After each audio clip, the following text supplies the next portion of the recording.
Welcome, everyone, to the Endurance Athlete Journey podcast. I'm your host, Coach Justin. I'm here with Coach Katie, and this is episode 95. And today we're going to be comparing a standalone marathon versus an Ironman distance marathon. I believe, now this is just my personal opinion. I don't know if this is really what's going on, but I think when I talk with runners who are interested in getting into triathlon or just try triathlon, they look at all the race distances and they're really kind of just focusing on what that run distance is. So it's like they see a half Ironman and they're just like, oh, it's a half marathon. And if they've done marathons, they're like, oh, that should be easy. And then they kind of discount the effort that is required to kind of get through a 70.3.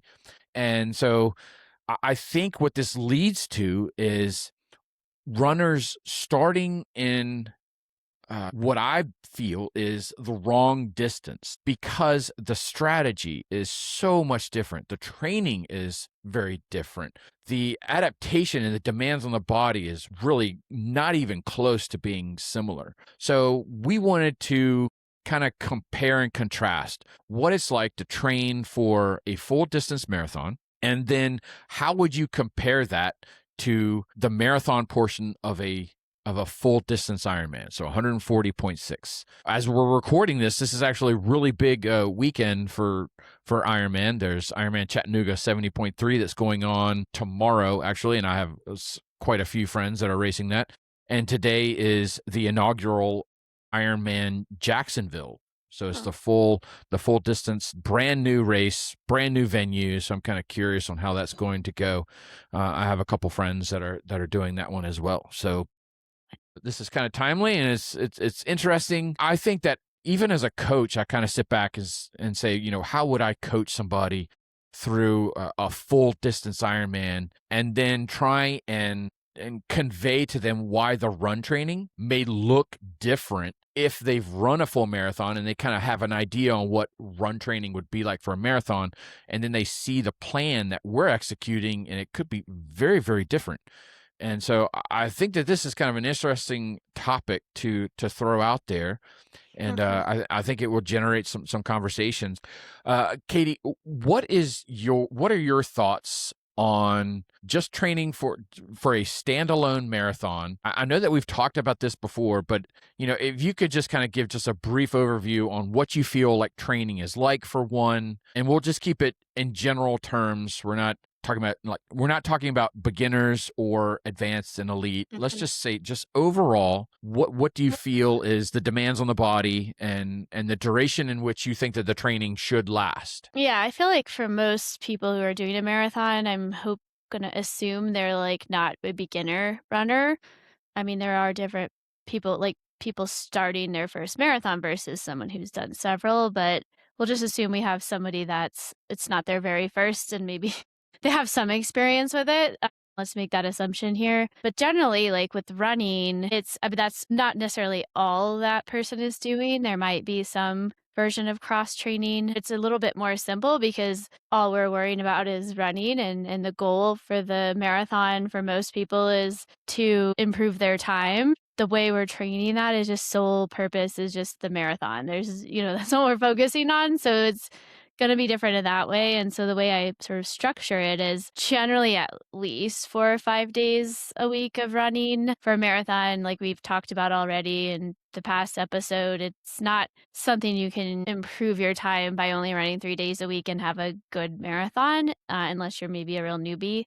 But at least 4 or 5 days of training. And that usually consists, usually the training leading to a marathon is going to be 12 to 18 weeks long. The longer you have, sort of the more leeway or the longer lead in you have, the better in terms of having plenty of time to get there. And not if you have setbacks like I did, it's a little easier if you have a little bit more time to prep.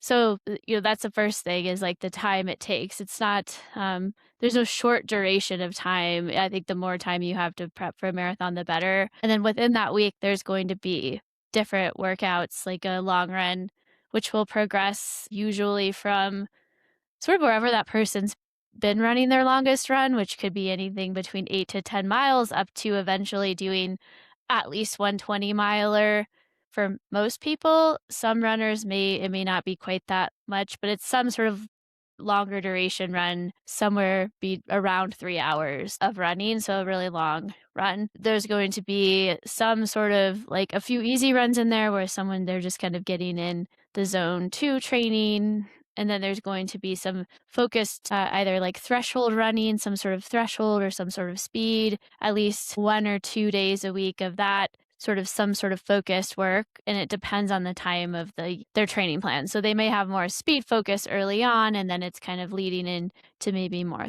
threshold work or some combination of both, and then we're kind of going into maybe more marathon based pace work, still kind of getting in some of those strides and things like that. But the generally that's kind of it's very focused on that goal of having the PR. And I might have them do like strength training sessions a few days a week to keep up their strength or to make sure that they're durable, like we've talked about. I might have the more injury prone runner doing elliptical or maybe some sort of cycling, but the cycling and the elliptical work is there just to support the running. It's not like there's any focus in that work. So unlike a triathlon, there would be a lot of sort of quote unquote cross training in a way because you're going to be cycling and swimming, but the work of the elliptical or the swimming or whatever they're doing for the marathon training is truly to support the training and they're not training those other things. So it's a little bit different in that way. So that's kind of how I tend to structure. And obviously the time, uh, maybe anywhere from 5 or 6 hours to maybe 12 hours, but you can't run. There's a limitation to how much you can run before the mechanical load and there's always the injury risk with running that you don't maybe necessarily have with some of swimming and biking. So most marathoners, you kind of have a limitation to how many hours they can spend a week training. I think that's where it's a little different from triathlon because you can sort of do more biking and swimming and time it takes. I think that's another thing marathoners who are thinking about maybe going into doing a half Ironman or an Ironman have to consider is that for a marathon, you kind of manage a marathon. It's still hard there, especially if you're doing a lot of volume, it still takes time. But probably the time difference is a little bit, trying to manage. I mean, obviously, you're going to be doing less running if you're not going to be able to do that same volume of running and maybe train for a triathlon too. The volume is going to be different. But I think that's one of the things is just kind of realizing the time, unless you're doing a ton of cross training in marathon training, there's only a limitation to how much your body can handle. So yeah, that's a piece of it too. But that's generally how I think about marathon training. It's pretty simple. I like it for that reason is it's just like these are the workouts and there's a lot of trying to think about a hard bike session and how that's going to affect the run and how are we going to make sure that person's recovering because there's these 3 different disciplines. I think it gets a little bit more complicated obviously with triathlon. So what are I mean when you're training, I guess that's what's the like you train a lot more triathletes. If someone's coming to you with a background in marathon, how are you approaching that, marathon, like training for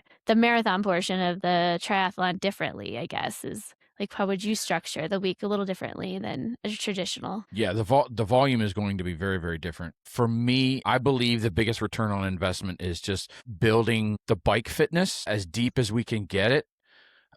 Because honestly, when you look at a full Ironman and you get to the run portion, comparing that to a standalone marathon, when you look at a standalone marathon, you're starting fresh. You're fueled and ready to go. There's no fatigue. You're mechanically intact. Your form is fine, and so you're starting.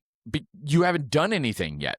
But when you get to the marathon portion of an Ironman, you've already swam 2.4 miles. You've cycled 112 miles on the bike. You have about anywhere between 5 to 10 hours of accumulated fatigue already. You have already dipped into your glycogen stores. You have rising core temperatures as you get the cardiac drift as you progress through the race and temperatures are starting to rise. You have accumulated muscular damage throughout the race up to that point. So the way that you approach that marathon is going to be completely different. and you're going to feel completely different. So how we approach the marathon is going to be a function of everything that came before it, where that's not the case if I'm coaching just a single sport athlete that is a runner that wants to run a marathon.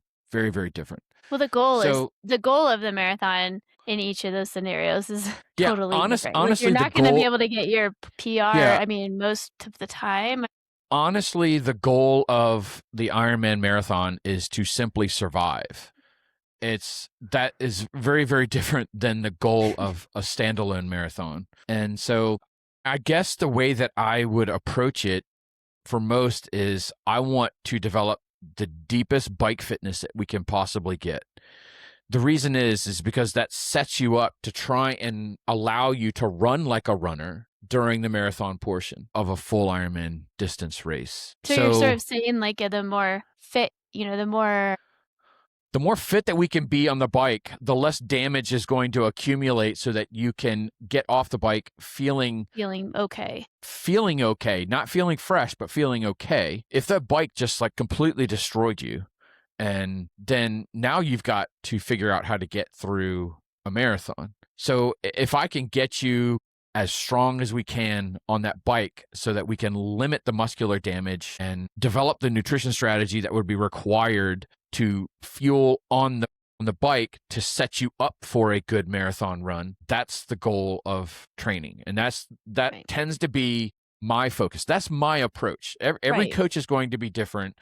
Well, And so how much time do most people spend on the bike? I mean, I get you got this swim is what, maybe an hour or so, or maybe there's a general, but it's not, it's a smaller portion compared to the other two. And then the bike, I mean, that's probably where most people are, unless they're, Are you talking about on race day? yeah, like unless someone, Yeah. on race day, like, so you're spending 112 miles. I mean, that, I think that would take me maybe 6 hours. I don't know. I haven't biked in a long time, but Yeah. take me a while. And then the swim run, can last anywhere from an hour to an hour and a half. Yeah. The cutoff is, I believe, 2.5 hours to 2 hours and 20 minutes, I think, is the cutoff. Okay. But most athletes, solid swimmers, like really good swimmers, can probably get to it within around that hour mark. The average swimmer, I think, would probably be somewhere in between that hour to an hour and a half. The way that we're seeing Ironman races these days, there's a lot of downriver, downstream swims. A lot of them are wetsuit legal. And so there's really been, unfortunately, I think that there's been a push to make the swim more accessible and Okay. to minimize the barrier to entry into the race by, I don't want to say dumbing down the swim, but really kind of minimizing it to where if you Easier. halfway train for it, then you should be able to survive it. Now, when I coach an athlete, we're not approaching the swim just for survival's sake. I mean, we're training to do well because it sets the tone for the day. But that's like an hour to Yep, hour to an hour and a half, and then like the bike. the bike is like the biggest portion. Yeah, depending on the course. Really, I mean, it can be anywhere from 6 hours to 7.5. I think depending on the course and how challenging it could be. Someplace like the Jacksonville course that's going on today, it's a fairly flat course. I mean, it's in Florida. You have Panama City Beach in Florida, which is very similar. I mean, those are just flat courses which have their own challenges, but the approach to that kind of race would be very different than doing something like Lake Placid, which is hilly. Very, very hilly. Right. So, and the demands on the body is going to be very, very different. Or Happy Valley, which is another like 70.3 out in Pennsylvania. It's a challenging bike course, pretty hilly.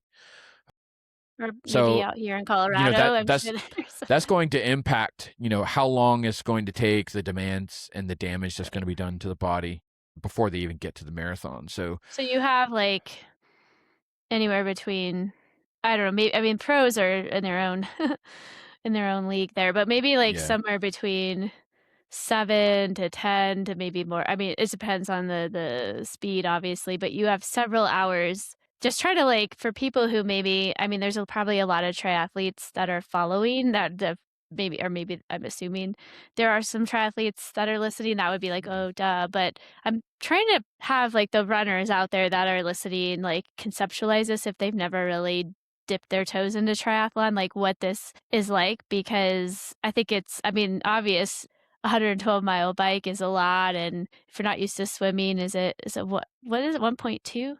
What's It's the swim? 2.4. 2.4, that why did I yeah, that was for a half Yeah, Ironman. 1.2 is So the it's like a half. 2-mile swim, and that's a lot, for someone. You really do have to be ready for that, and then you have this 112-mile bike, and yeah, I mean, if you're fast, maybe 6 or 7 hours, you can complete that, but, usually for most people, it's more than that. So that's, you've already had this 7, maybe 10 hours already, and then you have to go and run a marathon. So this isn't like Yeah, your goals for the marathon. I think that's the frame you have to kind of think is like you're not going to be able to go out if you're a 3-hour marathoner. Your goal isn't going to be 3 hours for that marathon. There's just no way you're I going to be don't able to see it. complete that. I think we see Yeah. a lot of, I think too, when we see a lot of like, I do anyways, professional triathletes. I watch videos of them doing the marathon and they're running pretty fast. That's their job. Like most people are out there kind of just surviving, like you said. Your goal, I mean, I don't know how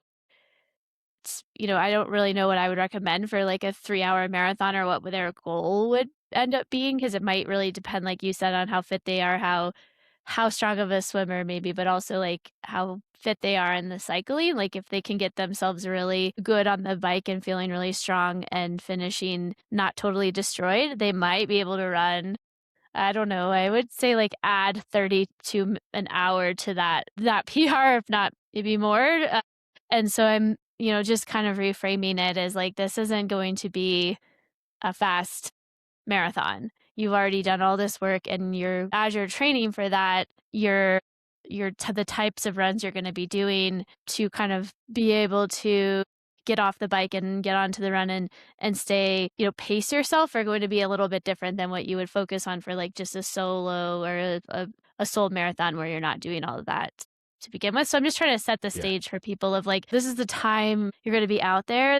And by the time you get to the marathon, you've already been out there for about this amount of time. It's a lot. Yeah, So, when I yeah. talk with athletes and they come to me and it's like, hey, I want to do this full Ironman, and that's one of the talking points that I say is like, okay, and if they have a running background, that was one of the things that I kind of sit down with them and I say, look, I know that you've run some marathons, so you have some preconceived notions on, kind of what this is like. Take those ideas and completely throw them out the window because, like I said, for the marathon, for a standalone marathon, you're starting fresh, but for the Ironman, you've already done, up to about 10, probably 11 hours worth of hard effort work before you even get to that first step of the marathon. So, I don't want it to come across as like, oh, it can be like this death march kind of thing, but it's a very different strategy. And so we have to sit down and we have to think, okay, is it realistic to run the entire marathon of that's the marathon portion of a full Ironman distance race? I've yet to coach an athlete where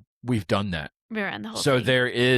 there is some kind of strategy that's going to be involved with it. It's like, okay, this is going to be our bike fitness. This is our swim fitness. So now let's kind of sit down and think about, what kind of realistic strategy can we come up with, if we're going to run the first 10K or the first half marathon and we're just going to walk the aid stations, but you're going to run as much as you can. And once you get past the back half, then we're going to maybe switch to maybe like a run walk protocol. I don't know, but there's a lot of conversation that has to take place where I believe it's much more strategy than it is just brute force, just getting Mhm. through like a marathon where that's a lot more possible if it's just a Right. standalone marathon. Yeah. No, I So agree. I think it's just I think runners going into it need to just realize that, it's, I think most people maybe once they got started with the training and I don't know, maybe they would realize most people, I would also assume who are starting or maybe done a marathon, I mean, I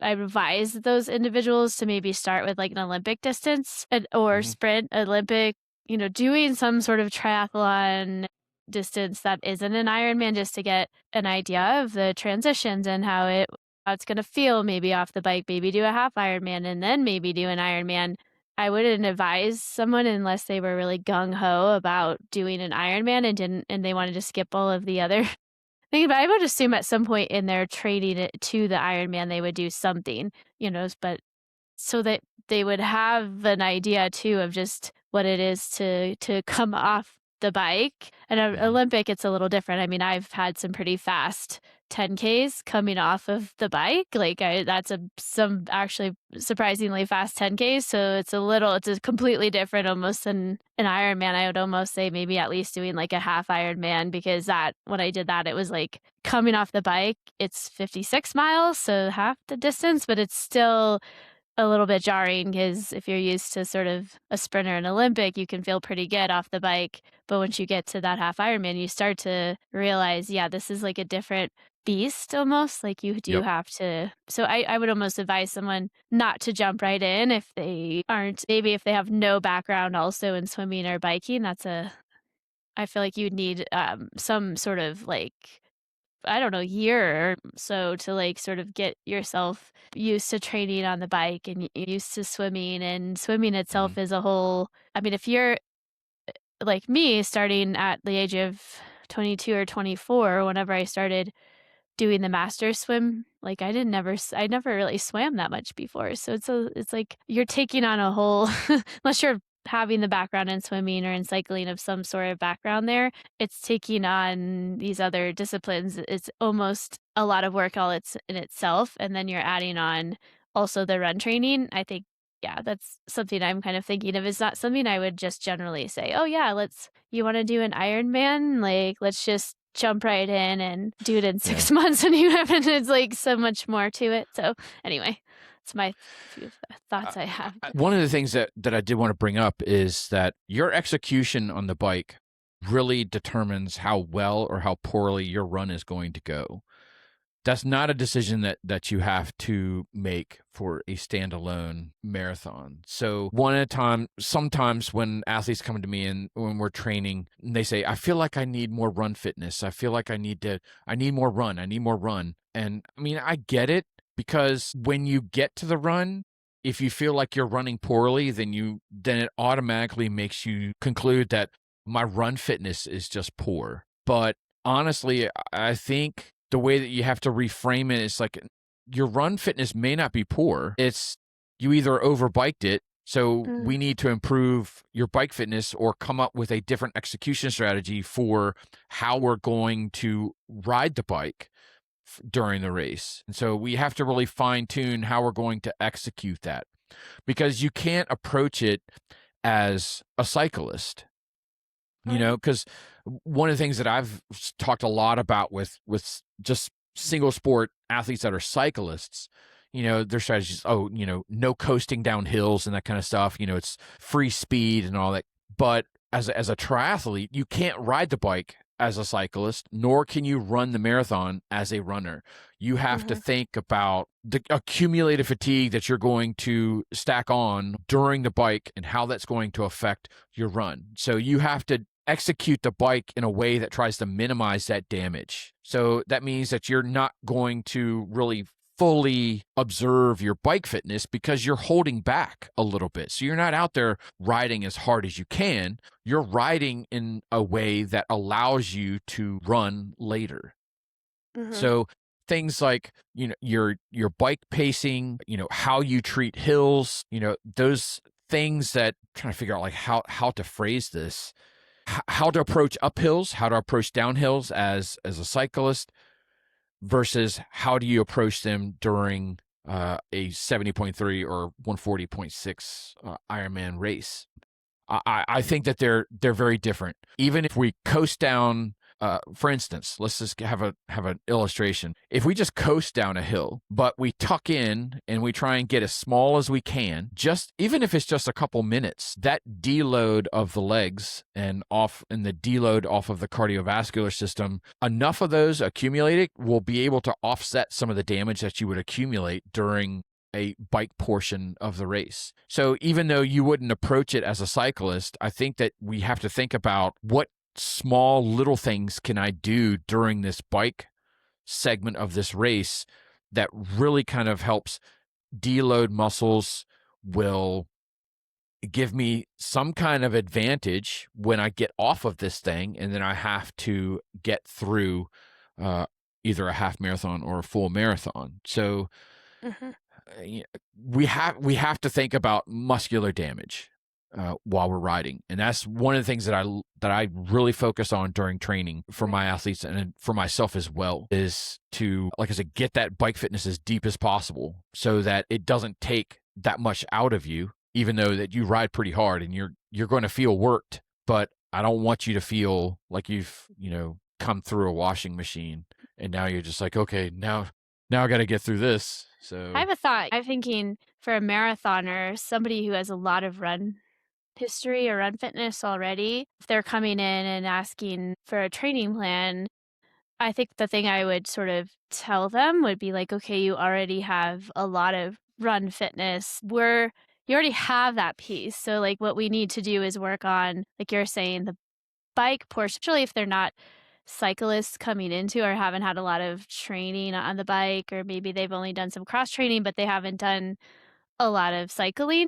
Trying to really convince them, because I think that's the thing that would be the biggest challenge with that type of individual, would be trying to, they're used to running a lot and then to be like, well, actually, we may only really focus on like 2 or 3 days of running, or maybe more, but like we're really going to focus on the cycling piece, so that, exactly, to tell them exactly what you're saying is like, we need you to be as fit as possible in the bike, and we need to have a strategy for that portion, so that when you get to the run, you already have all this running fitness. We're just maybe wanting to maintain it, or, it's gonna be hard maybe to gain a lot of run fitness, but let's try to maintain what you already have since you're such a strong runner, maybe mhm. coming from the marathon, and let's focus on the cycling piece, and I think that's going to be really hard for someone. I'm thinking of myself if I were to try to do an Ironman, because I love the running so much, and that's such a piece of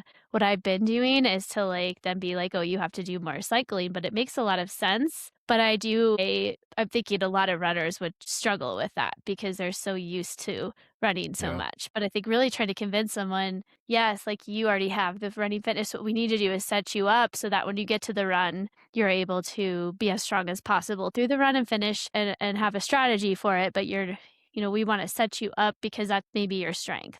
So let's set you up for the best run possible, instead of like just focusing so much on the run and maybe neglecting, especially the cycling, because there's so much of it is the cycling piece. Yeah. And exactly as what you're saying is, if you're if you're just coming off the bike and feeling totally destroyed, I don't even know how you're gonna finish. Even if you're a good runner, like if you have a lot of running skills, or you've been a runner for a long time, I just don't think it's setting you up for a good run because you haven't focused on the bike. That I think, I'm just trying to put that out there, that I think if you're, for Yeah. runners coming in, that might be what they might expect, and I think that might be challenging for someone who's used to running a lot, is actually, we're not gonna run as much, and now we're gonna focus more on this. I don't know if you work with a lot of runners coming in, if you've kind of had that challenge, but I can anticipate that. I know I would struggle with that. It's just kind of that mindset shift a little bit of what we're gonna focus the most on, and when maybe the bike is going to be the larger focus. Yeah, that's something I was just thinking. It's a hard pill to swallow for a runner, to tell them, it's like, look, I know that you're a strong runner and it's what you really like. And we want to do more on with what we're good at. So if you're good at running, clearly you want to run as much as you can. And nobody wants to do more of what they're bad at, which is probably why a lot of triathletes don't swim as much as they probably should. But I think that the run training is where a lot of the risk lies within a Ironman distance training plan. It is so demanding on the body to try and take what would be equivalent to a marathon training plan and then just kind of shoehorn it into, some bike and run workouts throughout the week. I don't find that to be incredibly successful. It's just too much stress on the body. And honestly, the way that I try and tell athletes this, and sometimes it may come across as a little harsh, but I said, honestly, I really don't care how strong of a runner you are. What good is it to be a strong runner if you never get to the run? So Mhm. if you get through the swim and the bike and just barely, or if you don't even make the cutoffs for these because you're exceptionally weak in these other two disciplines, what good is it to be a good runner because it's the last thing that we do. And if you never get to it, you never get to observe that strength that you have. So what I want to make us as strong of a swimmer as possible and as strong of a cyclist as possible. And then we capitalize on the strength that you have in running and allow that cardiovascular system to still be built and maintained through the bike training, even though it's not run specific. That development, that adaptation that you accumulate throughout the training plan is really going to still help the run because you're still cardiovascularly strong, which is why a lot of injured runners end up cycling so much because it does still maintain the aerobic base, even though it's just, the body no longer has to manage the impact from the run, which is why they're able to cycle in order to rehab injuries. Yeah. Well, I was gonna say that, like, I think the cycling, a lot of, like, I was listening to something about Cole Hawker. I think he's the one that runs, like, 1,500. He does well, he went to the Olympics, a really good professional runner, but he had been talking about doing more cycling to support his run training, so he was getting injured, so he was doing more on the bike to kind of support the training for running. He was finding it was helping him be a better runner. It wasn't like we can really take the place of some of those key workouts, but like actually doing more biking was helping, probably just maintaining underlying fitness. And then he was able to do the key runs and not need to do so much volume. So I would want runners to try to remember that it's the cycling itself. It's not like they're totally separate, and the fitness you get from the bike, the cardiovascular benefits you get on the bike are going to help you in the run. So Yeah.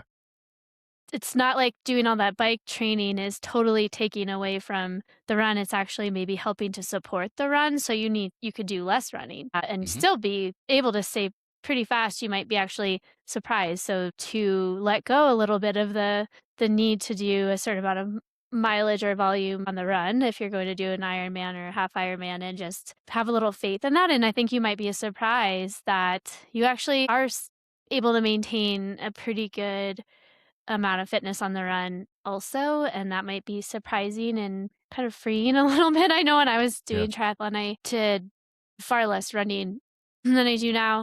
I don't know. It's been a while, so I don't even know if I have any of that still on, like, Strawberry thing where I've actually recorded it, so I don't know. But, yeah, I did a lot more biking, and I found that I was still able to maintain quite a bit of fitness on my running and my volume was much, much less than it is now, so just personal experience on there. We also spend a lot of time on the bike because that's where a lot of our nutrition is consumed. And so where I find where the run breaks down for somebody who's doing a full Ironman, there's 3 places where that typically would happen. And on the bike, it's going to be on your pacing decision. It's going to be on your nutrition decisions. Yeah, those two. Those are the 2 things, I think, where you can sabotage your run before you even get on it. Yeah, absolutely, yeah. Yeah, like you said, if you're going into the run completely glycogen depleted, you haven't fueled well on the bike and you're just totally depleted, you aren't gonna be able to make up for that on the run. No. You might be totally in survival mode. I mean, you may not even finish the run, so that's another thing I think too is the whole fueling is how you fuel. Like, the bike is just so important. I don't know, like, in so many ways. You could get to the run and your fueling strategy could kinda derail a little bit. You might have a hard time, but if you have fueled adequately on the bike and followed your fueling strategy for the bike to a T, I mean, you've done a really good job with that as best you can, like, going off the bike onto the run. If your run fueling strategy sort of isn't as perfect, you can still be okay, but if you don't fuel on the bike and maybe You're even behind the 8 ball. you're It's too behind late. and and then if you're struggling to get nutrition on the run or you are having some kind of GI issue or something, it's just miserable. You're maybe walking a lot and it's not gonna go the way you want. On the bike, you don't have the jostling of the gut, so you don't necessarily have maybe the same issues, but you still have a lot of that blood flow going from the gut, which we normally, when we're just sitting around, have a lot more blood flow for digestion. When we're doing any sort of difficult exercise or prolonged exercise over, especially over time, like that blood flow kind of is pulled from the gut to be able to bring oxygen and fuel and all the Yeah. things that our working muscle needs. And so over time, that can, in the beginning, you might be able to be fine with make more solids and things like that. But over time, your strategy may have to change and you may get to the run after so many hours and just be unable to take in what you had planned to take in. So it's just something Yeah. like to think about with the longer runs, whereas in the marathon, usually if you've been practicing what you're fueling with, you don't have all those hours ahead like previously that you've already been your body's already been working hard. So now you're going into it fresh. And so your fueling strategy, as long as you practice it, is hopefully going to go just the way you had intended it to go. And hopefully there won't be any like weird surprises or something like that if you've done it correctly. But even if you've planned it and even if you've practiced your fueling, it's just really hard to can't simulate exactly what it would be like coming off such a long bike onto a run. I mean, you can do like a half Ironman to prep or something like that, but we get a pretty good idea in the marathon after a 20-mile run of what it's going to be like for the marathon. But it's really hard to sort of prep for that. What's it going to be like for an Ironman because you can't do that sort of bike into a run It's too much volume in to try and training. do It's in a too much single volume. session. Yeah, so it's kind of like just thinking about it like, okay, but again, the bike, everything's so important is riding on how that bike goes because if you do get to the run and things sort of derail a little bit, at least if you're fueled, you can sort of maybe make do with whatever you can take in and it may not be optimal and you'll finish. But yeah, so I think that's the I key difference there. I don't know if you have yeah, anything to add. something that a marathoner doesn't have to worry about is being either overfueled or underfueled during their race or even at the start of their race. But it is common to find full distance Ironman athletes who have either overconsumed carbs to where now they have GI distress and the body is kind of reacting in such a way it's like, okay, now I've got to figure out how to get through this marathon now, and I've taken on too many carbs and my body can't absorb it because my effort is so high, or I didn't train my gut enough to really teach it how to absorb it and utilize it, or the conditions for the day forced me to change my nutrition strategy. Let's say that we're riding and there's heavy winds, and so it's really hard to get to the point where you can feel comfortable taking your hands off of the handlebars and things and start to try and open up gel packs and take or reaching for water bottles. And those situations are going to have consequences later on down further into the race. It's like, well, now I underfueled because of the conditions and I didn't feel comfortable, doing things other than just holding on to this freaking bike so that I don't get blown off of the road. Mhm. And now what do I do? I can't make it up. It's not like I can just sit down and like in transition and eat a sandwich and be able to to get caught Right. up and then go for my marathon. It doesn't work that way. So a lot of times when a full distance Ironman athlete has to make those changes during their marathon, it's because of what happened in the previous stages of the race. And so it snowballs. I mean, it's really easy to get that log rolling and to really derail the marathon portion of the race. So, Yeah, I would argue like fueling is by far I mean, it's important in a marathon itself, but I mean, is it optimal?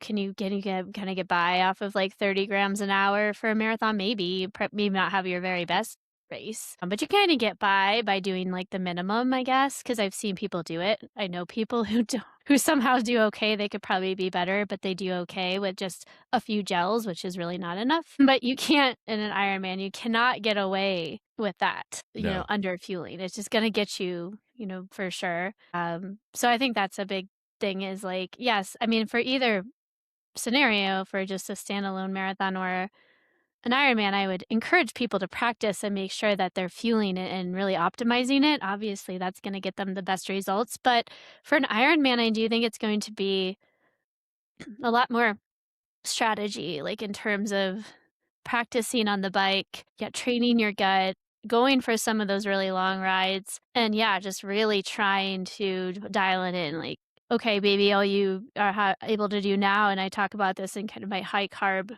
fueling episode, or the sort of that high carb fueling of people trying to Mhm. get 120 grams an hour. But if you're at 60 or you're fueling with, a certain amount, I think then it's trying to try different things. Maybe you can take in a little more solids at the beginning of the bike because, you also have flavor fatigue. I mean, that's a long race Yeah. to be taking in the same thing the whole time. So you might even just get to the run and be like, I cannot take another one of these gels or whatever, strawberry gels or something, like it's making me sick. I'm going to throw up. So even thinking about Yep. it that way, how can you make it interesting so you're not even bored with what you're taking in? And can you take in more solids early on? And then you might have to switch to more easy to digest things later into the bike. And how is that going to feel to take in like a honey stinger waffle or some sort of bar or something more solid early? You have to practice that and really think about the grams per hour, and, ideally, maybe even trying to get up to 80, if not a little more, on the bike, so that if you do get to the run and all you can do is 30 an hour or something, at least you've set yourself up. So, like, practicing and feeling out what that's gonna be like and kind of trying different things. I mean, yes, unfortunately, as you're sort of training your gut, the unfortunate side effect is that you might have gut issues, but it's much better to have those gut issues out on a training ride than in your race. So, Absolutely. Yeah. I think people are afraid of that. They're like, "Oh, I don't wanna try things. I'm gonna have gut issues." Well, I'm telling you right now, I've had plenty of gut issues out marathon training, and sometimes you just gotta hit the porta potty or go in the bushes. Like, that's the unfortunate side effect of trying to train the gut and seeing where you can go with the carbs, but at least I know, maybe that one product didn't work for me, or I have to keep working on trying to get this certain amount per hour because obviously my gut's not quite used to it. But I'd much rather have that happen out on my 20-mile long run and, I just control for it. It may not be that it's my best ever run, but I'd rather that than, in my marathon and having to take several porter potty breaks so that I can, so that's something I want to encourage people to think about too is that's part of it. You've got to think about the fueling, like especially from the very get-go when you start Yeah. the training. It's all part of it's all part of the training. It's not like you wait till 3 weeks before your race and you're trying to figure this out either. So Yeah. we talk about that so many times. I feel like people are probably like, you've mentioned that every time you talk about fueling, but I think it's almost like people need to hear it because I think that's one of the major mistakes people make. It's a foundational cornerstone to any kind of race strategy. So, Mhm. I mean, yeah, that's why we keep talking about it, because it's always a component. It's always a piece of the puzzle that you have to have. So, I would say, like, the fueling for, like, just last, like, for as we move on, but fueling for the Ironman is going to be a lot more important or critical than for a standalone marathon, even though it's still important. It's just the yeah, importance in the Ironman is a lot far more important because that could mean the fueling could mean you just don't even finish, your race. Whereas a marathon, you might not have the best race, but you can finish, if you don't fuel. You can kinda get through, I think. I think that I'm glad that you brought this up, like the flavor fatigue, which Mhm. I think is something that will affect a triathlete more than I think it would affect just a standalone Mhm. runner, like a single sport. Not only is it flavor fatigue, but I think there's texture fatigue as well. And sometimes if you're just drinking your electrolytes and your carbs that way, and then you're fueling and you're supplementing it with goos and gels and things like that, just that texture just throughout an entire day. This is a long day. I want you to understand like how long this day is going to be. If you just sat around and all you had that day to eat, and let's say you go about your life, you go to work or whatever and you're running errands and stuff, I want you to drink carb drinks, so like Tailwind, Scratch, or whatever it is that you're drinking. I want you to drink that all day long, and then goos and gels. That's the only thing that you consume through that whole day. That's your Ironman day. We're talking Mhm. like 15, 16, 17-hour day, and that's the only thing that you're consuming. That texture is going to wear on you, and you're already kind of mentally fatigued from trying to trying to manage your execution strategy, you're already mentally taxed. And so Right. one of the things that I'll work with athletes on is like, okay, let's think about our nutrition strategy and let's change some of the textures of the products that we're taking in. If that means that we have to cut up a honey stinger waffle and put it like in a tiny little Ziploc bag or whatever, and we keep that in our pocket, and during the second hour of the bike, let's grab one of those little honey stinger packets and let's eat that. And it kind of just, I don't want to say it like resets the gut, but it does kind of like reset the taste buds, I think. Mhm. And that can go Yeah. a long way Or finding from things that don't have a lot of sweetness, like maybe yeah. if that's a problem, like some of the gels, like the UCAN gels, or I use those, I alternate between that and a very sweet maple syrup gel. So it's like alternating between very sweet and those Mhm. aren't very sweet at all. They have a little bit of sweetness, but something like that or like the Mortons are kind of a interesting more Mm, just want to make sure I'm saying that right. They have like an interesting texture, but they're not extremely sweet. There's other products out there that kind of have, less like goos and some of the other gels are just like, whoa, like overwhelmingly sweet, and I think people get sick of that, like, sugar sweet, sweet yeah. taste all the time. Mhm. So even, like, switching up what you're using in terms of the finding things that just don't that are milder, and then, yeah, I think also the something you can chew, especially early in the bike, I think will help if you can have, like, more solid things or things that you might be able to chew a little bit and maybe not the entire time, but just having like a honey stinger waffle and maybe certain gels that you sort of switch around but off and on, but having those breaks of like something that's you're chewing, not something very chewy, but that's gonna be to like make it hard to breathe, but something that you can have a different texture, like you said. I think that Yeah. makes a big difference. So thinking about the flavors and changing even the gel flavors up a little bit or the drinking versus chewing versus gummies. I don't know, just different things, different ways of getting the nutrition and yeah, just different textures, different tastes so that you don't get so sick of the same thing. Yeah. Cause you might get to the marathon, like I said, and just be like completely icked out to the point where you can't even take in that thing anymore. And then, what are you going to do, at that point? Yeah. Cause try something different and then kind of risk GI issues maybe if you haven't practiced it. Yeah. So, yeah. Let's talk a little bit about what training for a marathon would look like. Like what type of runs are we talking about? So there's threshold work that you do during a marathon training plan.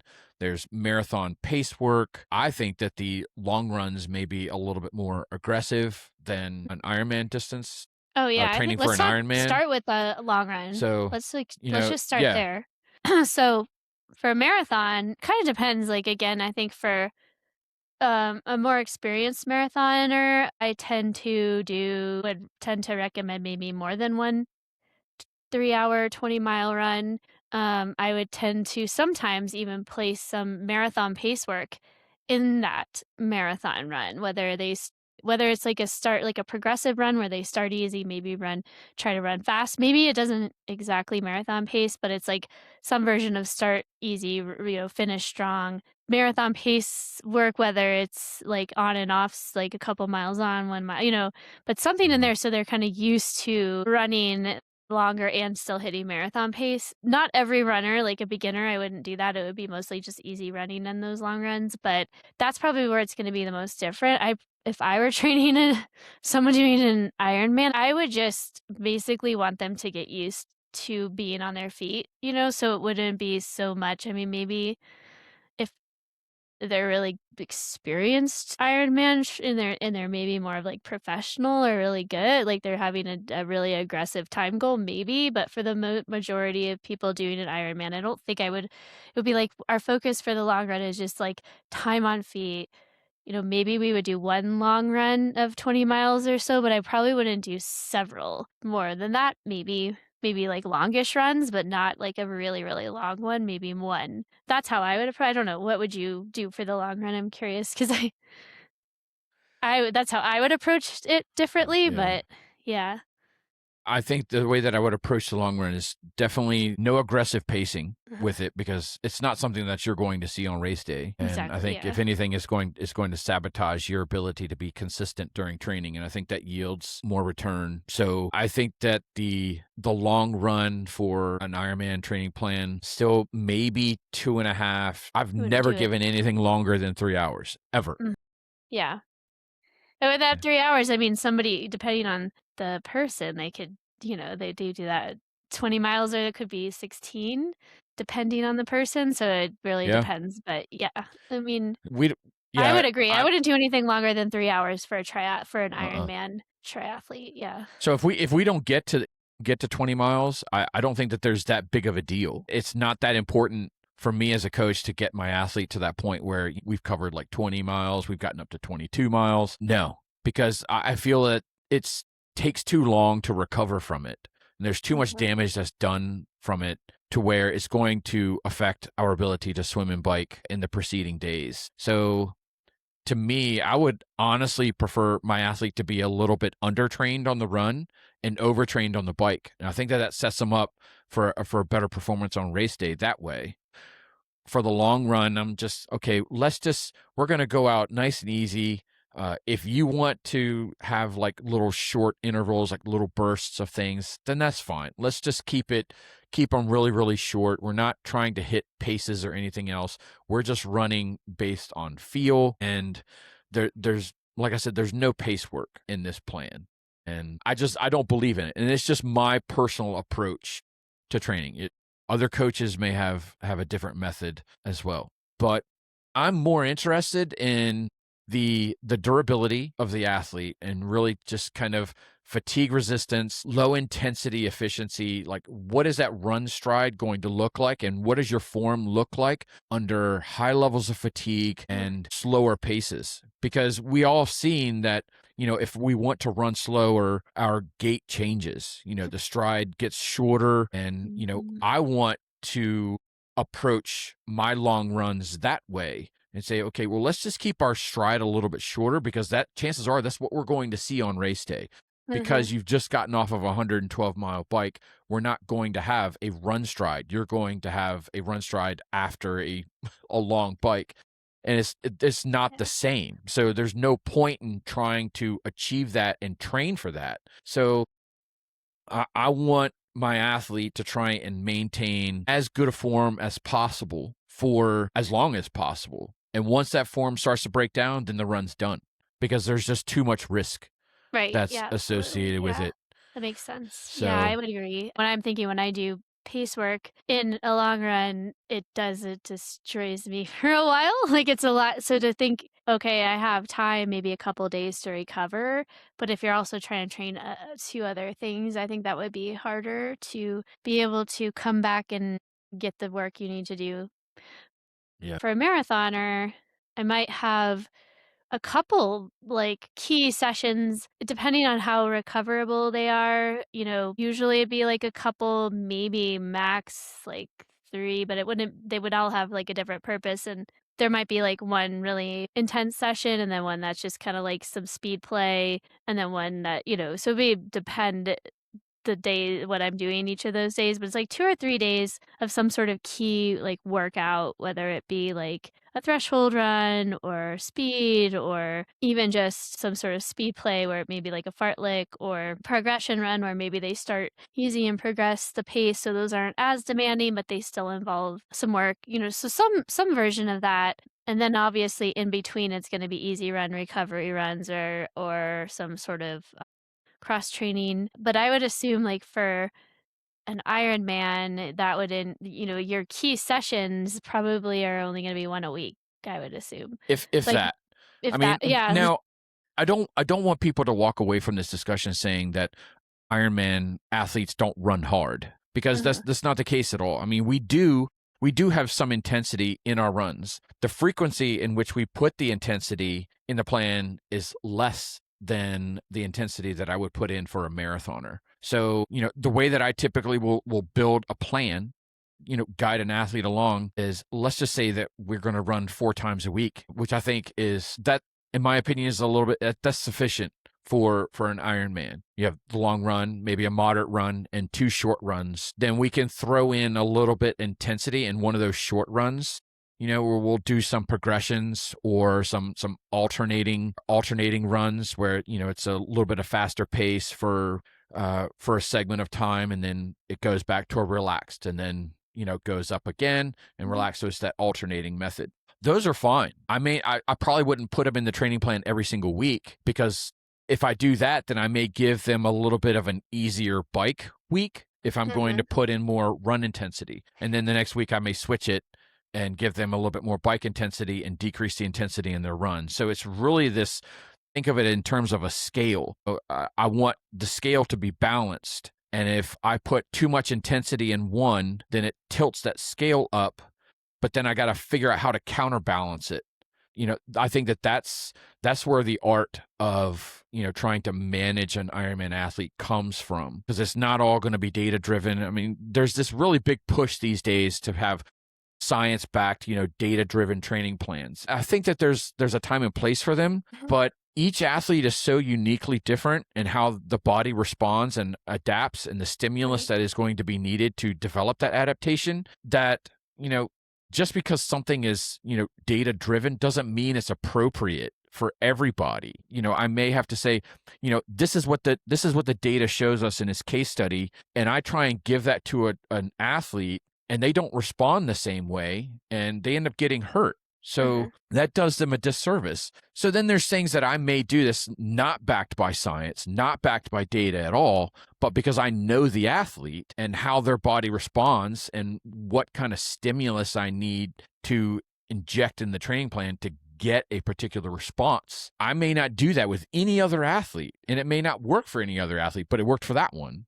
And so, I think that I don't want people to think that, all their training plans have to be science backed and it's data driven and all this. Those are the big buzzwords these days. And it's kind of wearing on me a little bit, because it just, I was like, it's It's fine interesting. if you're talking about what works for the general population, or whatever population they created to do that study, that may be fine, Yeah. and it may work for some, but there's going to be some that Yeah, it's it doesn't interesting. work for. You mentioned that. I feel like that could be almost a whole topic on its own that we could talk about, because I was even thinking about that. I got a new Garmin watch for my birthday, and it's got more on it like than my other one did, and it's been sort of this morning I went to go run, and it's like, "We don't recommend you run today," or something. It's like, "Maybe take a rest day." And I'm like, "Oh, well, I don't really have that option." I'm gonna go easy, Yeah. like a really easy day, but I'm curious. And then I got me thinking, like, and I need to dig into it a little more, is based off of whatever data the Garmin is getting. I'm like, how accurate? I'm like, then I start questioning myself. I'm like, well, like maybe I should have taken a day off today. I mean, my watch is telling me that I should, but it's obviously getting a bunch of data somehow from like my heart rate and other things, and sort of spitting out some sort of recommendation. It's data driven, like that's kind of data driven Hmm. too. And I'm like, is Yeah. this really? I felt better after my run than I did before. And I'm like, this is part of my training plan, but it's got to, I just wonder how many athletes, it's not even coach driven, but I think so many athletes don't have a coach. They're following a plan, or they're just kind of running. I'm just wondering like how, if those types of things are leading people astray, or if it's a good Oh, I recommendation, absolutely believe it. I Yeah. wonder, because I'm like, Yep. I know myself well, and I'm like, nope, like today I'm not going to go hard. I need this recovery run. I'm not going to take the day completely off, because because I know myself, and I know that's what I needed, and I surely enough, I feel better now, recovered better after doing that. But it's just interesting. Something I think almost like another topic on its own, is that data, that what to do, is the data kind of leading, when is it helpful and when is it kind of leading us astray? Because yeah, you're right. Like certain athletes, I know I've coached some that I start with a certain workouts or a certain direction we're gonna go, and then based off their feedback, I'm like, "Oh, that's not what I was expecting, so let's Yeah. change it up a little bit for you." You're like, "Okay, this is a little bit different than, maybe my experience working with other people, or what the science says." But yeah, I think there's absolutely gonna be like that individuality, and it's not always what the data's showing us. And anyway, so the other thing I want to mention, just kind of switching gears, because I think in terms of the training, the differences, I think we kind of illustrated that pretty well. Again, it's gonna be pretty individual between, who the athlete itself. It's gonna the way the runs are structured may be, like, a little bit individual, but I think the biggest difference between the 2 is there's going to be for a standalone marathon, the athletes are going to be doing these structured workouts. The goal is having a certain pace is usually, like, most athletes have a time they're trying to achieve, so it's gonna be based off of that, and so the Mhm. workouts are gonna be very structured with certain stimulus. Whereas for the like an Ironman, there may be a little bit of that, but it's mostly gonna just be a lot of that aerobic running, keeping someone fit, like, and helping them managing some of the like, what it's gonna feel like maybe after the bike, and helping them realize, like, even coming up with, like, okay, what's gonna be a good pace for me? How do I manage if my stride is a little bit different or it's slower than I'm used to so that I can get through? Because I know for me, I remember pacing, like, a 4-hour marathon one time in Colorado Springs, and I'm like, "Oh, 4 hours, I'm surely gonna be able to finish this marathon." That was the only marathon in my life I've ever didn't finish. Like, I Ugh. was pacing it, and my mindset was like, "Oh, this is gonna be super easy. Like, it's just a jog." Well, at mile 18, I had extreme knee pain. I mean, I was in pain, and I'm like, "What the" and I had to stop. I mean, I was like, "This isn't I'm like, this is a lot of discomfort, and I'm used to discomfort." But I'm like, "I'm worried. This is just a train." And luckily, there was another pacer that was at the same was running with me, so he was able so I didn't, like, totally drop the ball, luckily. I don't know, I probably would have done it finished if he wasn't there because I would have felt bad. But I realized later because I stopped and then it wasn't like my knees were injured. I realized later it's because totally changed the way I was running Yeah. to run that much slower than my, usual 3-hour marathon or something. So it's like a whole hour is a lot slower for me. My whole running stride was different.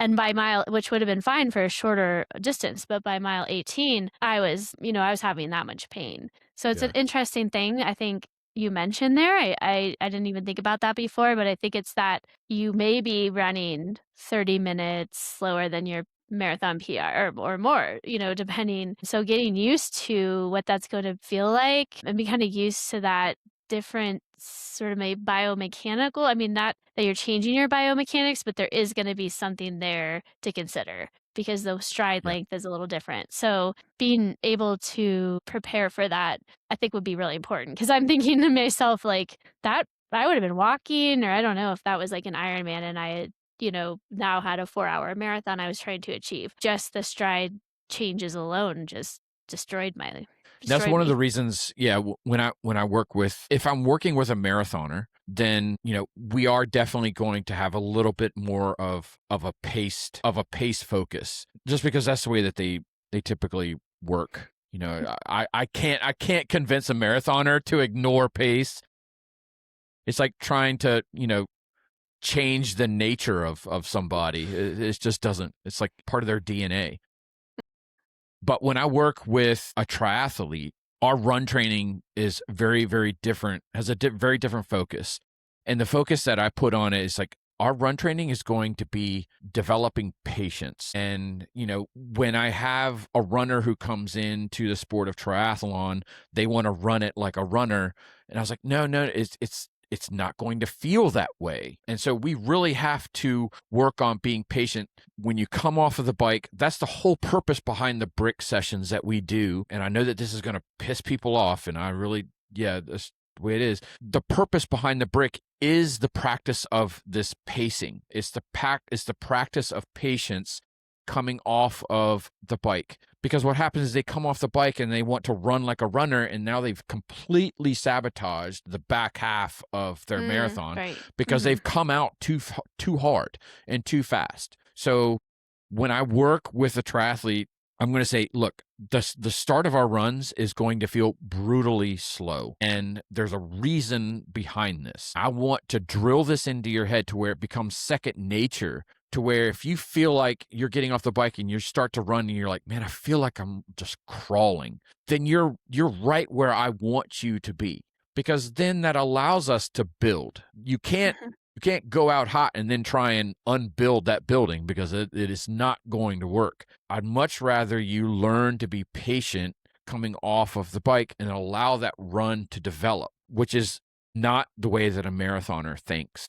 Yeah, I think that's the hardest part for a marathoner is just the whole change in not only the training and the focus maybe more on cycling, but also and then the maybe defocus on some of those key workouts and taking the long run and doing, marathon pace work and all those things that a lot of marathoners do. It's also the shift in like how they run, like their strategy for that race. Because I mean, in a marathon, typically you don't want to start out too hot either. I mean, there's like obviously you don't want to start out way too fast because that'll get you later on, but you have a specific pace in mind and you're trying to kind of hit that pace the entire time pretty consistently. I mean, very few marathoners can actually sort of have like get faster towards the end. Most of the time you're either kind of consistent or you're slightly slowing down. So you're just trying to keep that slowing down as little minimum as possible. But in an Ironman, you're sort of saying that, yeah, you almost want to start out conservative. You want to start that run. So even if you have a certain pace in mind for the entire thing, it's more of like, let's start out a little bit conservative because it's not even such a given almost unless you've done several Ironmans. Even if you're like, okay, I think I could do this marathon in this time, especially if it's your first one, you don't know, you've never done it before, so you don't know how it's going to feel. You may be totally off in that estimation. So it's like starting out slow and kind of building into it and kind of putting the pace a little bit out the window a little bit. That's very hard for many marathoners to not look or not be like, oh my gosh, I usually run, marathons at this pace. So like try to maybe even not look at their watch and just kind of go and slowly ease into it. And then maybe if they're feeling good, they can push the pace a little bit on the second half, which would be amazing. But if they start out too fast, I think the wheels may come undone a little bit more quickly and more dramatically in an Ironman than they might in a standalone marathon where you can maybe kind of hang on for dear life a little bit. I think Yeah.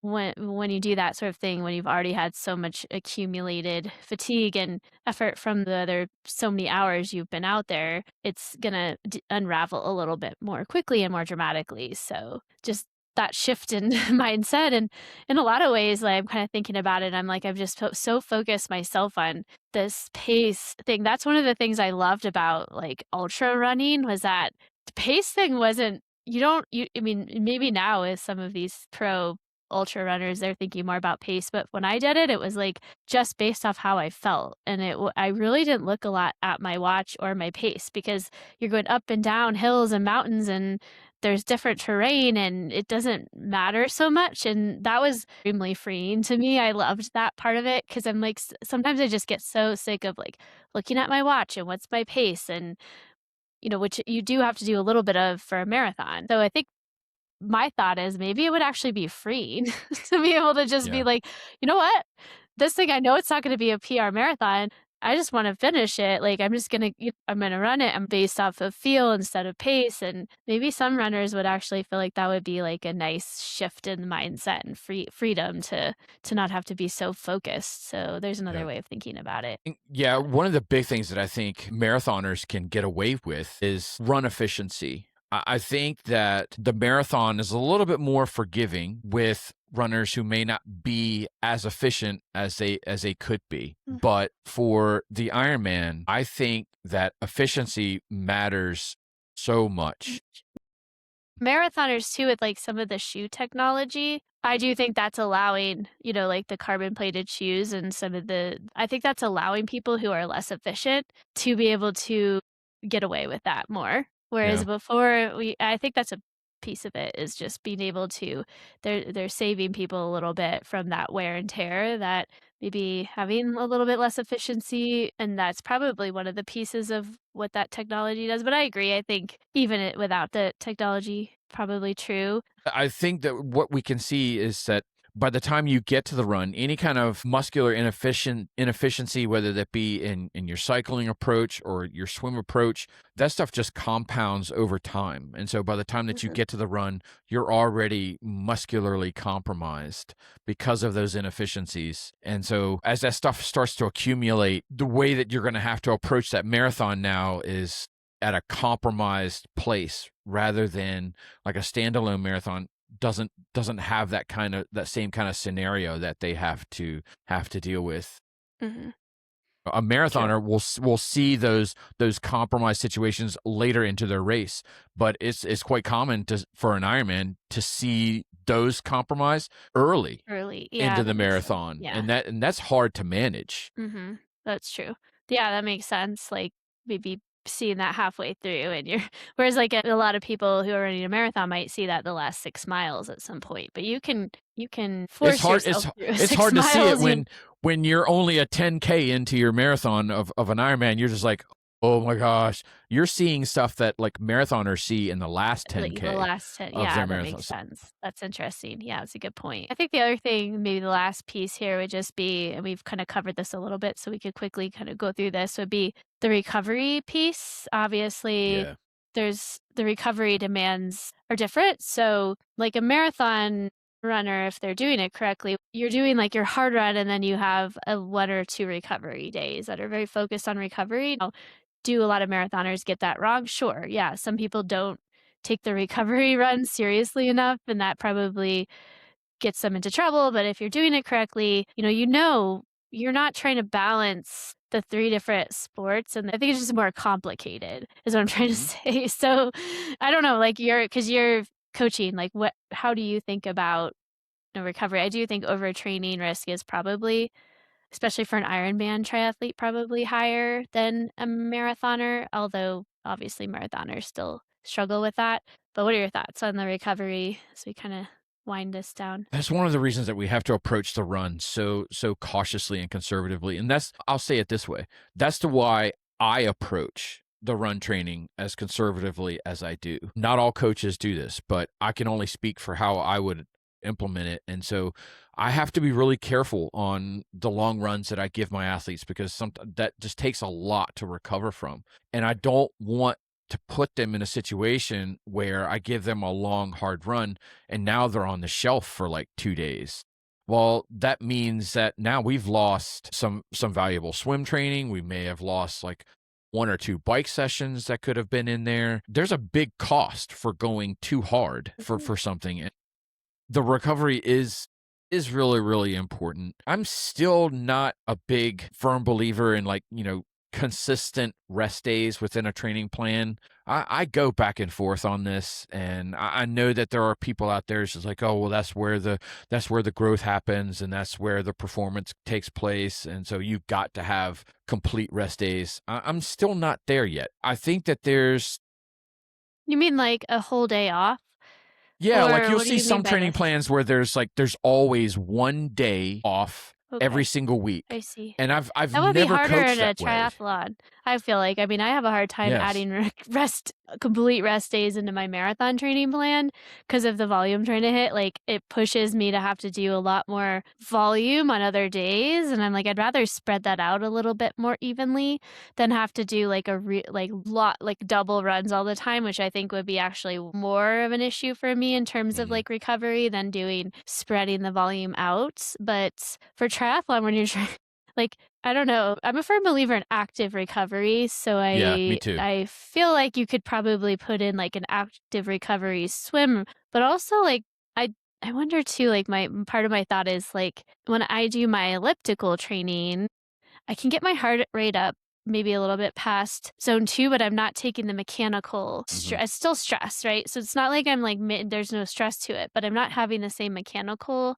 stress. So like with triathlon, maybe if you're sort of doing it right, you can have more, maybe you don't need as many recovery days. Like you still need some, and maybe like an active recovery day or like a true recovery day where nothing you're doing is really hard or putting a lot of stress on the body. But also, if I think there's maybe more room for it's just an art and maybe, like, really getting that right can be hard, but you have more room for, like, maybe you can do, like, a hard cycling day or, like, a hard cycling workout and maybe, like, an easy swim, and then the next day do, like, an aerobic run that's not hard, but like, you don't have to, like, Mhm. take it super easy because on the bike, maybe pushing it and there's stress to it, so you maybe don't wanna do the next day really hard, but you can probably balance that a little bit differently because of the 3 different disciplines where with running, just the wear and tear on the body, the recovery from that is substantial sometimes. Yeah, the way that I would approach recovery for an Ironman triathlete is there's no such thing in that scenario as a recovery run. I don't put in recovery runs for Ironman. The Right. reason is because we're only going to be running like maybe 4, most 5 days out of the week. That's extreme in my opinion. That's a highly experienced athlete. I would put in maybe 5, but 4. We're only running 4 times. The demands on the body from running, there is no recovery to it. I don't care how Right. easy you run or how slow that you run. There's still impact to the feet. There's still impact to the joints and tendons. That stuff still is accumulating. So the way that I approach recovery sessions or easy sessions are going to be pool and biking. Uh-huh. So that's when we get on the trainer and I say, I want you to put this thing in the easiest gear that you can without bouncing up and down on the seat. So just some light engagement of the leg, and we're going to get the cadence up and we're just going to flush the legs that way. Or I'll go in and say, okay, we had a couple hard sessions. Now we're just going to hit the pool, but we're going to do some fins and maybe some pull buoy work to where it's, we take the lower body out of it. I fix the body position by using the pull buoy. And now it's just going to be all upper body and Mhm. allow the lower body to kind of, get a break. That's the way recovery looks in triathlon training. It's very, very different than what run training recovery looks like. Well, very rarely with run training would I do 2 back-to-back hard days, where I would do 2 back-to-back, like, whether it be a hard day and then a long run or like a 2 workout days back to back. I mean, there may be like a very specific reason I would do that, and then there would be maybe several for some sort of adaptation or, just maybe I would do either 2 like a double lactate, which is very popular right now, but there may be specific reasons I would do that or it's a special block where it's just gonna be a little more challenging, but for most athletes, that's pretty advanced. I'm not doing that for many people. I'm thinking like for triathlon, you might be able to have like because you could have like a harder bike day and maybe like a harder run day or like a run day, the bike day, and then a recovery. So because demands are a little different there, you could probably do that, a little more often because it's just different training stimulus, different demands. You wouldn't wanna maybe do like load a bunch of hard days all together, but you could probably get away with that a little more too. So there's a little nuance to it, I think, which makes it challenging, because you're trying to fit all these things Yeah. in. You can kinda get away with that where you do like a hard bike and then maybe a run day and then have like a easy swim recovery or spin or even double, days where you can do a little bit more because of the demands are different, I guess, so Yeah, I mean, yeah, that's it's kinda what I'm it's thinking, possible but to string several hard sessions together for mhm, triathlon because, let's say that you're following a typical pattern where you have the long bike on a Saturday and you have the long run on Sunday. That's just the standard that most people are going to lean on because that's where their schedule allows it. If you have the ability to move that long run to like Wednesday, I love that. That's really, really good in my opinion because they're going to say, well, yeah, I got to learn how to run on fatigue legs and being tired. Well, you're going to be tired. So it doesn't matter if you run on Wednesday, if you're going to run on Sunday, you're tired. So you're going to learn that really easily. So if you have really long sessions on Saturday and Sunday, then you can come in with an easy swim session on Monday and then we can hit another threshold bike session on Tuesday.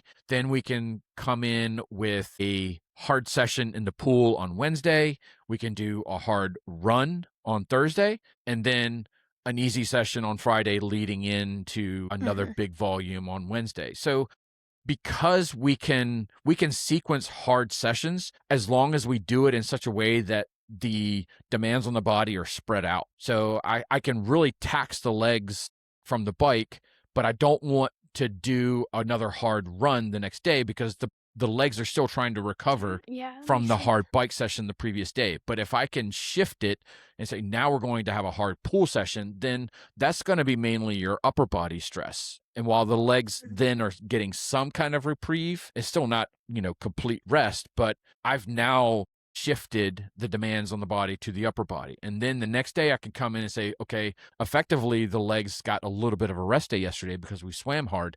Now let's come in with, we can do some intervals on a run and really kind of load up the legs. And then that Friday, maybe you can either do another easy pool session. It depends on where the athlete has their weaknesses. If they're a weak swimmer, then I want more time in the pool. So I may throw in another like recovery swim, another easy swim, or you can throw in just an easy spin on the bike. So I may do them in the morning, have an easy pool session in the evening, just a nice spin on the trainer.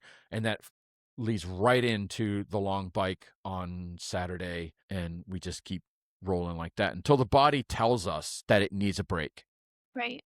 Yeah. That's my belief as an athlete and as a coach, that I don't give prescribed rest days. So it's not like Mondays are off unless there is a reason that the athlete is telling me, look, I need Mondays off. I need it either for a mental thing, just to kind of reset my brain. Then that's fine. I understand that, because training can be hard. And so I want you to be as mentally fresh as possible. And if you just feel like the training is just dragging on, it's going to affect the quality of the work that I'm going to get out of you aerobically. So I want you fresh.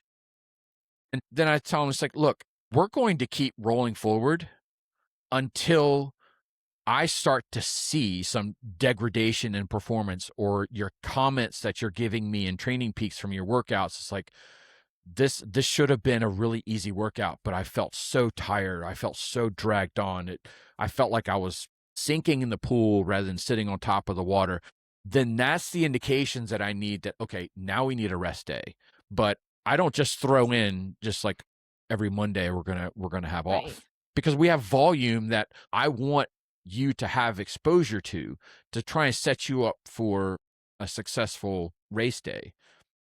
I think probably that, for a majority of people, I put in at least one. I mean, depends on their skill, but I do, because of the demands of running, like I do often put one rest day completely off, or it'd be like an active recovery run, but maybe walk or do something like that. But it's the same thing. I mean, the way I train the marathon for for people who are trying to get high volume, because it is hard when you take the day out, you have to then load the volume in 6 days. I'll do that same thing where it's strategic. It's not every week, but it's not like I don't give rest days. It's just, okay, let's go. We're going to do 2 or 3 weeks of like trying to hit some volume, and then it'll be a rest day, like strategically placed in there, maybe every couple weeks, every 3 weeks. There'll be, again, like a deload week where maybe there is one or a series of maybe not totally rest days, but very like late days. So it's usually strategic in there. And I'm listening. If someone's, this is getting hard, my legs aren't recovering, I'm struggling, then I might throw in an additional recovery day.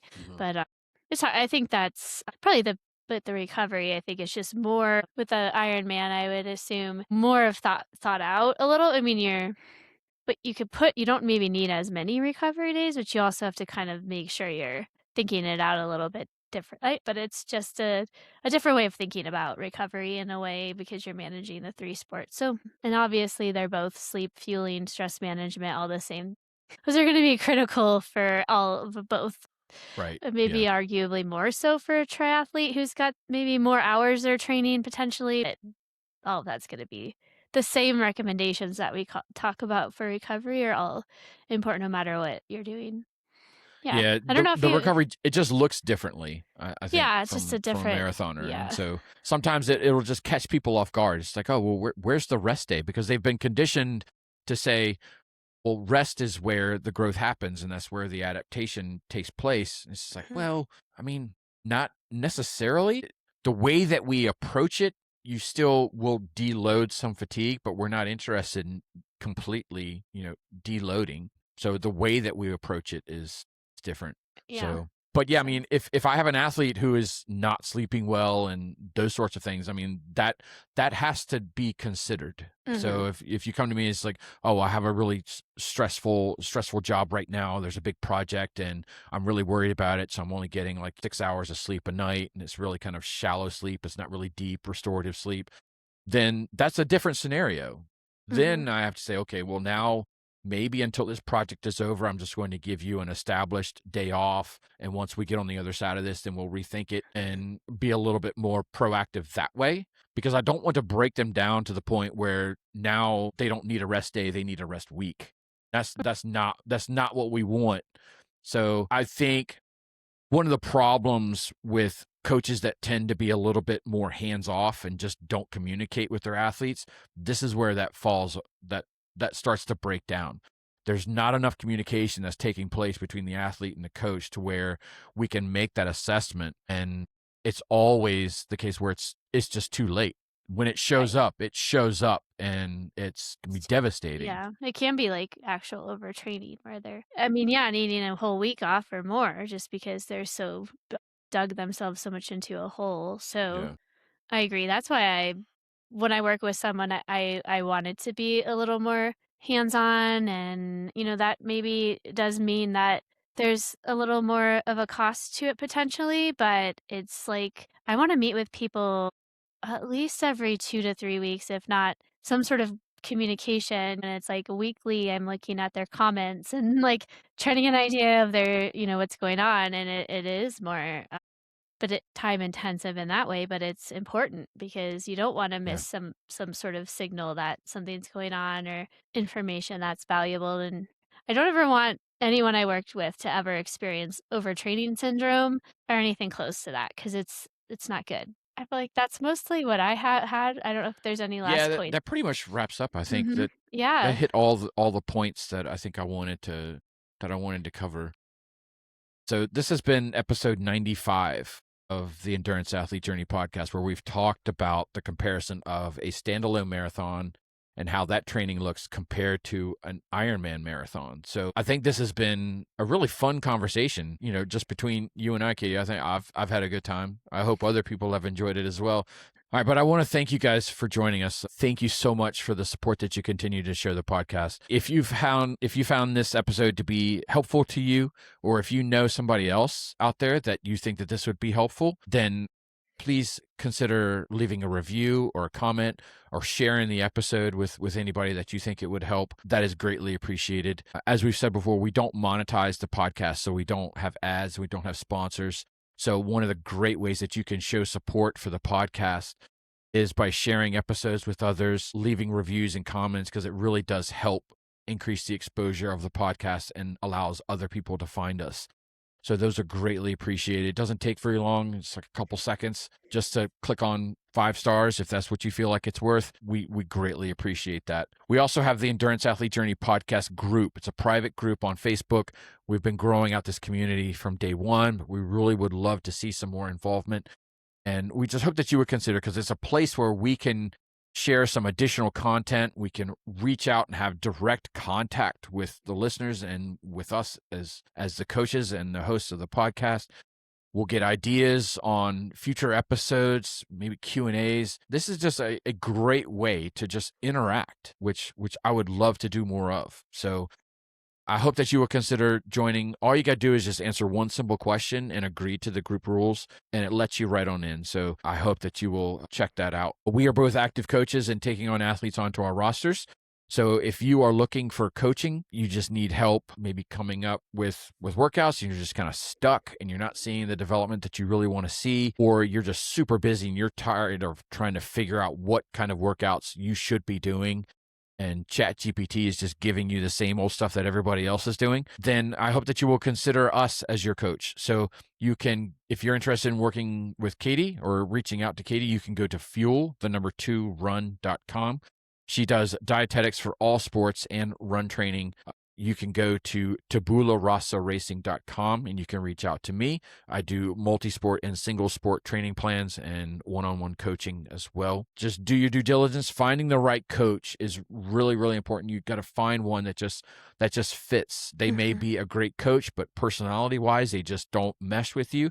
That's really, really important. So do your due diligence. We hope that you would consider us on your list of coaches that you decide to reach out to and talk to.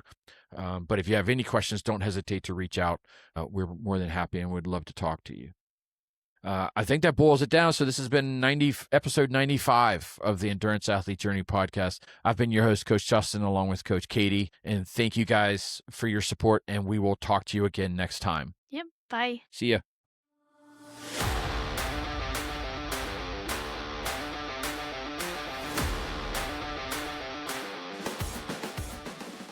That wraps up today's episode of the Endurance Athlete Journey podcast.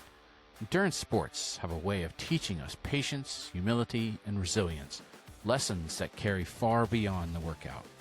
Progress in endurance sports doesn't come from shortcuts. It comes from consistency, discipline, and doing the work when it's not glamorous. Wherever you are on your endurance journey, keep trusting the process and honoring the work you put in each day. If today's episode resonated, please subscribe, leave a review, and share it with someone to help on their endurance journey. Don't forget to join the conversation on our social sites to help build and foster a community where we all learn and support one another. We'll be back with more stories and insights from Coach Justin and Katie. Until then, visit the podcast website at theenduranceathletejourney.buzzsprout.com for more episodes from the Endurance Athlete Journey podcast. Have questions or comments about the podcast? Feel free to send us an email at theenduranceathletejourney@gmail.com. For all things coaching, visit Coach Katie at fuel2run.com and Coach Justin at tabularasaracing.com. Again, thank you for listening to the Endurance Athlete Journey podcast, and remember to find joy in the journey.